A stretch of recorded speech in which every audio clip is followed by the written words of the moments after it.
Hello and welcome back to These Blind Eyes 6580. First off, don't forget to subscribe, like, share, all that stuff. Well, today I'm making tostadas with the leftovers from what I made in my refried bean video and from what I made in my taco video. I've cheated for the video. I already smeared these tostadas with refried beans. If you can see, that's about how much I put on it. All I do is smear it. If you load them, that's a lot of refried beans and it can overpower everything else. So if you can't see and don't know what a tostada is, I started making nachos myself because I hated getting them out, whether it was fast food nachos or at a good restaurant, because they got to make them fast. So they put their chips in the thing and then pile the stuff over the chips. I hate getting chips with nothing on it, and I hate getting chips with part of the stuff on it. It just annoys me. I'm OCD. So I started making nachos one chip at a time, literally, where I'd put a little bit of everything on every chip. That's extremely time consuming, but when I wanted nachos, that's what I did. So then I discovered tostadas, which they are basically a flat circular taco chip that's 3 or 4 inches in diameter. 6 of them fit on a cookie sheet. So it works out perfect. And plus, it takes a lot less time. So first, you probably don't need to, but I spray down the cookie sheets with Pam. Not heavy, just a little bit, because since I'm blind, I don't always get everything directly on the chip. You're going to have something fall off here and there. My oven's already preheated to 350. So far, all I got is the refried beans smeared onto the chips. Now, if you like black olives or jalapeno slices, that is what you should put on next, because you want them to lay flat, because if they're not laying flat, they're falling off, and it just works out easier when you're piling stuff on, if you got the jalapenos on, when you can actually lay them flat. So right now that's what I'm doing, just going over each taco chip, and when it comes down to it, you put on how much you want of anything. It doesn't matter if, what I say. If you like it fully loaded, then you fully load the dang things. I prefer mine in the style of how I talked about my, the pizzas. Sometimes, to me, fewer toppings is better. That way you don't have to worry about any of your single toppings overpowering anything else. So I just, put a few of everything on. And it's not a lot of stuff, but I'm going to tell you something. By the time you get all the toppings on, because I'm putting jalapenos on this, and then I'm going to be adding salsa to it, and then I'm going to be adding onion to it, and then I'm going to be adding meat to it, and then I'm going to be adding cheese to it. So it doesn't take long to load this stuff down. So just keep that in mind. Unless you want each 4-inch or 3-inch chip to weigh 4 pounds. I mean, you can go that way. Now, just if you can't see, I put paper towels too thick into a bowl and then put my jalapeno slices in it.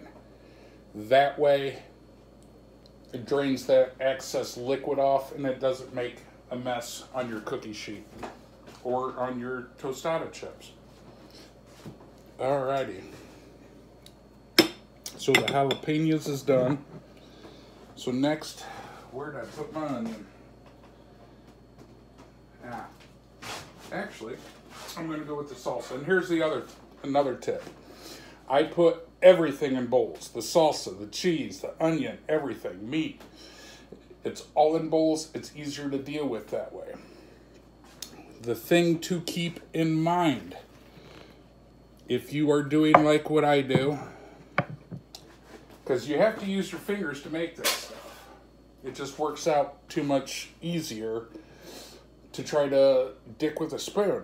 It just ain't worth the time and effort, especially if you can't see. But, like right now, I'm going to rinse my hand off because I was touching the jalapenos.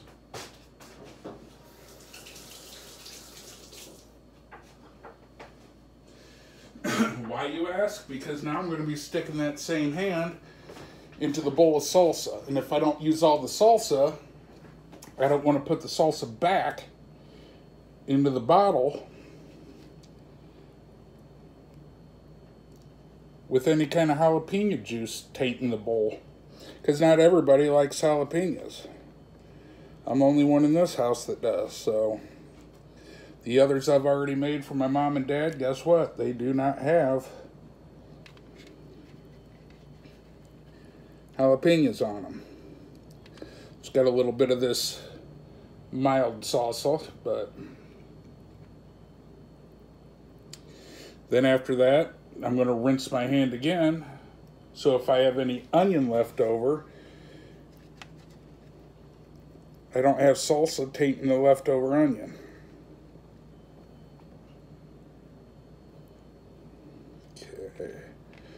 One more chip. And I'm holding the edge of the chip. If you can't see, that's what I'm doing. If you remember what I told you about following the crust with your hand, that's essentially what I'm doing with these chips. You can turn them or you can just move your hand around it and follow it that way if you can't see. And there I go, almost knocking something down.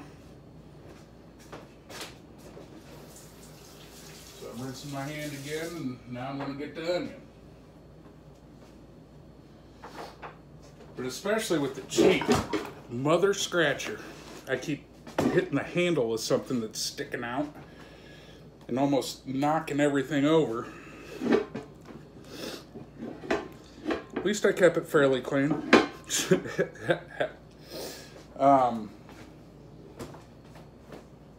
But the last thing you want to do, especially with something like onion, is taint the cheese with onion, salsa, any of it. It's the last thing you want to do, because it'll ruin the whole bag. So far I got the refried beans smeared on here. I've got a little bit of salsa spread on each chip. I've got my jalapenos laying flat under the salsa, and now I'm putting onion over the top of what little bit of salsa. And the salsa isn't covering the entire chip. I'm dropping little sprinkles of it around the chip. The more you do stuff like this, the more you learn about that kind of thing. Because I'm sure there's some of you that are like, nah, I'm going to want a ton of salsa. Well, good, do it. And then when the liquidy salsa makes your chip extremely soggy and it falls apart, then you can tell me about it and I can say, well, I told you so.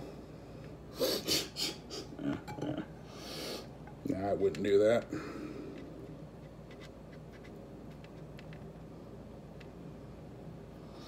Alrighty, now my onion is done.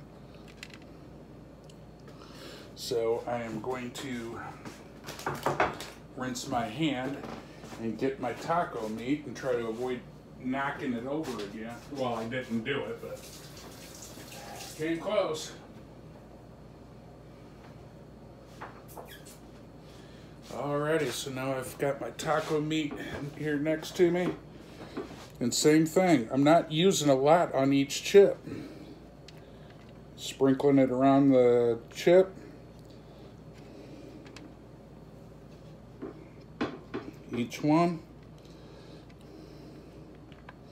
Yeah, let me tell you something. When you're making nachos for 3 or 4 people, and you're doing each chip individually to make, and I mean, everybody agreed that they're the most amazing nachos they had because each one is just perfect. But I'm telling you, when you make enough for 3 or 4 people to throw down on, when people are hungry, that is, you're talking a couple hours of work.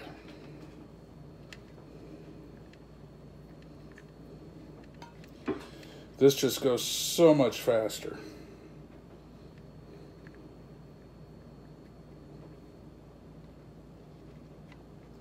Two more tostadas and I'll be done with the meat. One more. Then I'll wash my hand and go to the cheese. That's too big of a piece of meat. Just eat it. Alrighty, I'm gonna wash my hands off and grab the cheese now.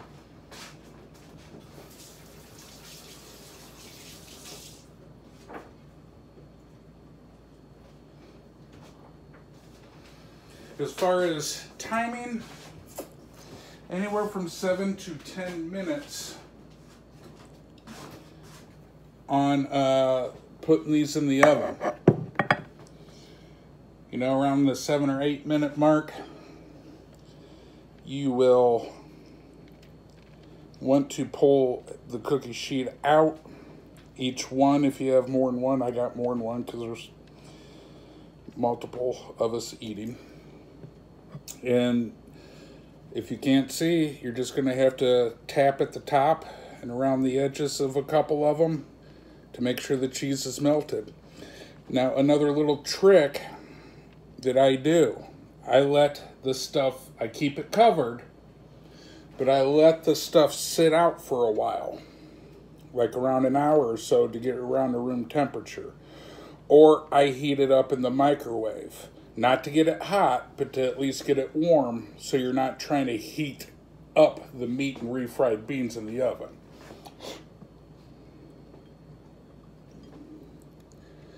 And if you want to reheat your refried beans, and if you have well, you're just going to have to judge it as far as how many you have. But I got a good amount, and I would throw literally a handful of water into the bowl of refried beans to reheat it. Because reheating them, especially like in the microwave, like when I'm talking, that can dry them out. You don't want to do that.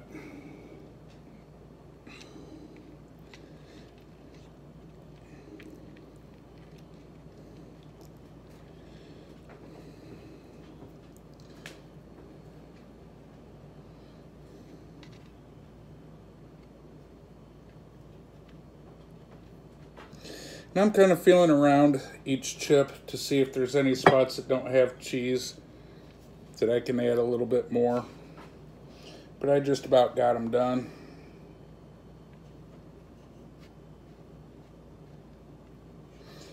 Then I'll take them out and show you. I'm not going to sit and eat it in front of you because, I mean, that's ridiculous. What am I going to say? Oh, wow, that tastes like crap. You know, I already know they're going to taste good. Do you really need to hear me munch on it? And, you know, if it was something like the refried beans that I made yesterday, I could understand it, since it's something you have to cook for a couple hours, and so you want to make sure that it turned out right. But just putting this together, because to be honest, this ain't cooking, this is putting something together. Everything's already been cooked. Alright, so I'm going to throw these in the oven for 7 to 10 minutes and then come back, and those of you who can see will be able to hopefully see the final product. Alright, I'm back and they're done. I went ahead and did it for 10 minutes, so it, well, partially it's because I was cleaning stuff up, so that took about 10 minutes. But just so if you're able to see, you can see what they look like. Just to make sure, I'll tip the cookie sheet up a little bit. So that's what they look like done. Pretty tasty. So don't forget to subscribe, like, and share. And if you have any questions or comments, don't hesitate to hit me up at littlemb6580@gmail.com. Until next time, y'all take care.